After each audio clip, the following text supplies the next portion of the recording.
I think what we've seen consistently from Liberals, frankly, across committees is that they want to really limit and constrain the amount of time that we have as members to hear from ministers. This is a very significant curtailment of time. Frankly, if this is about respecting the time of ministers, they don't need to appear side by side. We can hear from them for a longer period of time in total, but so we have a chance to ask each of them questions.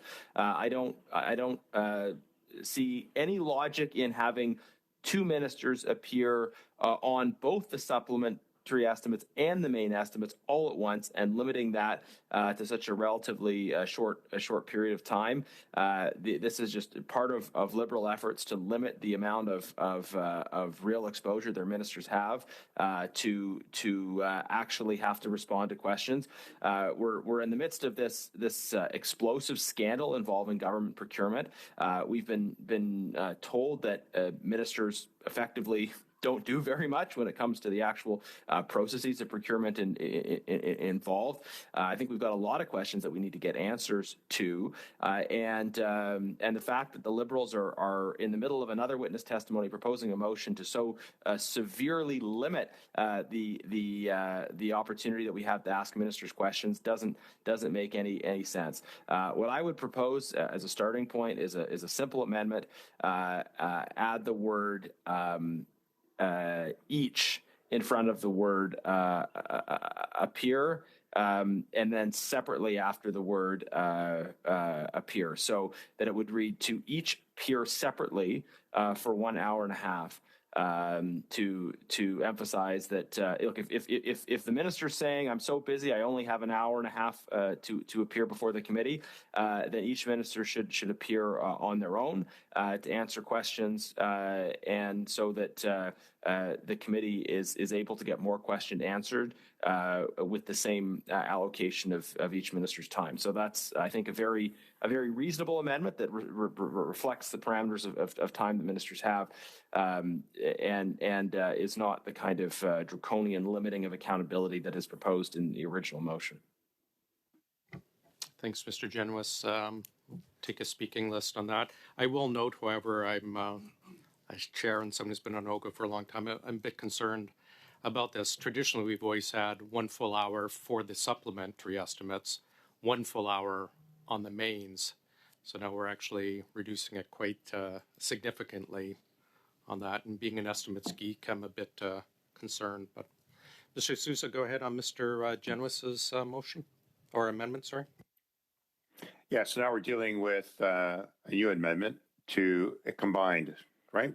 And we understand that the ministers are appearing, that they want to make every effort to engage with respect to what's happening, but the degree of availability and the degree of deliberation that we've had thus far has been extensive, and the ministers are trying to accommodate the activity and the engagement with the committee in regards to this. There's going to be other opportunities for the ministers to appear as well.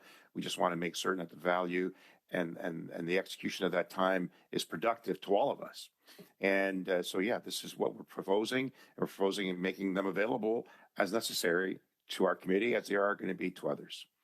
And so I would proceed to move forward with the way it was already established with the amendment provided by Mrs. Van Nola, and to move forward. Okay, I have without the added amendment for each. Yeah, thank you. I have Mrs. Block, and then we'll go back to Mr. Genuis. Thank you, Mr. Chair. It would seem to me that there is some confusion in regards to the invitation of ministers to appear before committee. It is my understanding that we are inviting them to appear before committee to answer any questions this committee has about the supplementary estimates and the main estimates, that we are not inviting them here at this point in time to speak about ArriveCAN. And that, you know, in keeping with what has been tradition, we are inviting them for an hour to speak to us about the supplementary estimates and the main estimates. I think Mr. Sousa is confused. Thanks, Mr. Genuis, then Mr. Baines. Thank you, Chair. Excellent points by my colleagues. Should just add, I mean, in terms of respecting the minister's time, I understand that ministers are busy people. If we're being told that the ministers have that much time on that particular day, then let's use their time well. By having them appear separately. That's all my amendment does. It doesn't in any way affect the amount of time that they're going to spend on that particular day. It's just that they will spend the time separately so that we can actually hear from both and hear answers or at least responses from both. That is very reasonable in terms of balancing what apparently their scheduling requirements are, as well as a legitimate expectation of democratic accountability. Thanks, Mr. Baines, and then Mr. Shawari.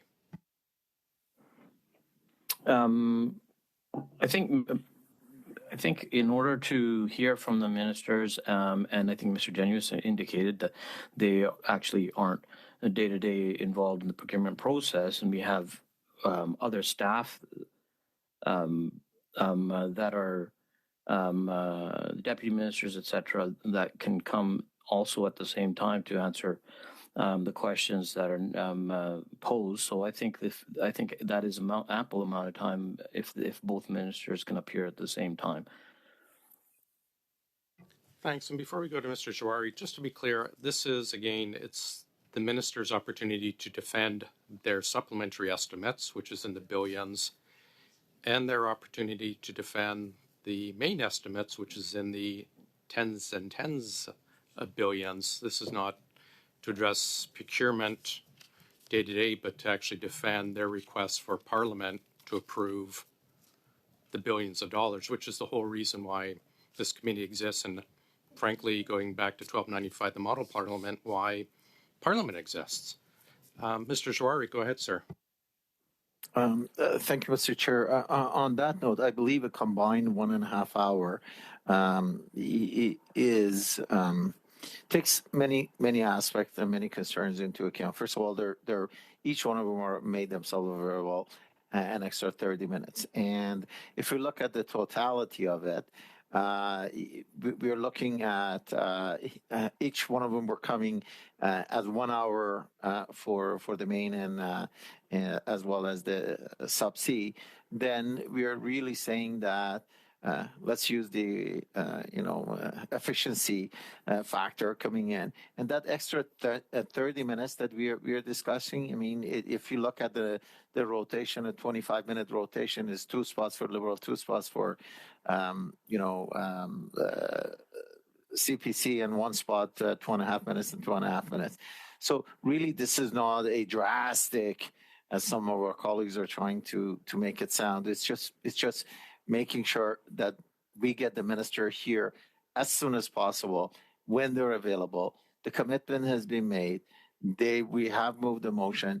They are making themselves available. Coordination has gone into ensuring that they are available, and they're going to spend 1.5 hours with us, and their officials are going to be also there half an hour thereafter to be able to answer any questions that we have. And I've looked at both sub-C and the main estimates. I've read the PBO report. I've looked at where the money is going. And yes, it is in tens of millions of dollars. But when you look at the voted and when you look at where it's gone, et cetera, 1.5 hour is more than ample time to be able to ask questions on that. Thank you, Mr. Chair. Thanks, Mr. Baines. Is your hand up again to speak, or is it just left from before? Glad to see hand. I see no other speakers. Can we move to a vote on Mr. Genuis's amendment? No. Recorded vote? Okay, go ahead, sir. Okay, the vote is on the amendment in the name of Mr. Genuis. Ms. Sidhu? No. Mr. Baines? No. Mr. Johari? Against. Mr. May? No. Mr. Sousa? No. Ms. Block? Yes. Mr. Genovese, Yes. Mr. Brock, Yes. Madame Vignola, Oui. Mr. Backrack. Yes. It's 5 and 5, sir. I will vote yes as well. It is carried. Mr. Genovese? Thank you, Chair. That's good news. I want to make one more proposed change.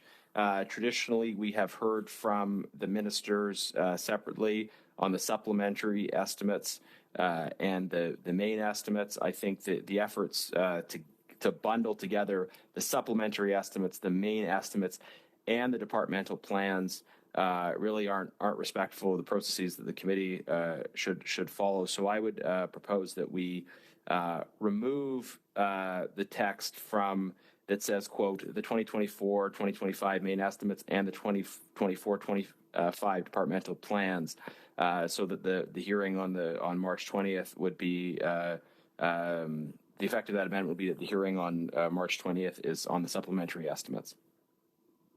That's in keeping with the traditions of this committee, and I think the reasonable expectations at all committees of accountability taking place in relation to each set of estimates.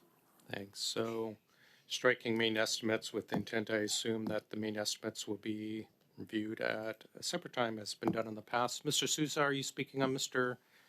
Genovese? Sorry, Chair, just to clarify, striking main estimates and the reference to departmental Yes, plans. sorry. So striking both. Yeah, thank you. I have Mr. Souza, then I have Mrs. Vignola. Thank you, Mr. Chair. I'm just going through it now. So we were trying to extend some time to provide for both ministers to appear, to do what was requested and what we require. And now we're suggesting that we have multiple engagements, in essence, right? So you're asking that we've added on another member of Mr. O'Gorman and Ms. O'Gorman, and now we're requesting that instead of providing some efficiencies to the work by allowing extended time for the two ministers to appear concurrently in regards to these matters, you're asking for separate engagements and now separate meetings relative to each of one of these, and the time that will be required for that. Are you then supposedly reducing the time of each minister's appearance? And I'm not sure that that's being amended here. So I'm just looking for some guidance and clearance and concurrence with other members of my team and staff. Of course, we're all virtual here, so that's even more difficult to attend to. So I'm looking at how we proceed without having further discussion in regards to some of those amendments. And I'm actually quite concerned about proceeding without having the ability to have concurrence with some members of my team. And I'm looking for some guidance in that regard. And I would prefer to see what we have put forward to expedite it and facilitate the meeting and extend the meeting accordingly to provide for more wholesome discussion relative to these issues. Certainly, we'll go to Mrs. Vignola while she is chatting. I encourage you to perhaps chat with your team, but we could certainly go back to the traditional way as we've done it the last 8 years I've been here, which is one full separate meeting with TBS and one full separate meeting for PSPC. Go ahead, Mrs. Vignola. Merci, Monsieur. Thank you, Chair. I'm seeking confirmation. We have had 2 separate meetings for the Treasury Board and Public Services and Procurement. Well, we could do that, but generally, ministers come for 1 hour and we meet with the public servants for 1 hour. That's what I understood from Mr. Genovese's amendment, that we were going to have 2 hours with the ministers, the 2 ministers. And that would be the same thing we do normally, 1 hour with the minister and 1 hour with the other minister, and then we see the public servants. So I would like to confirm my understanding of the situation, because what we are asking here is not the same thing. Is Mr. Genius now asking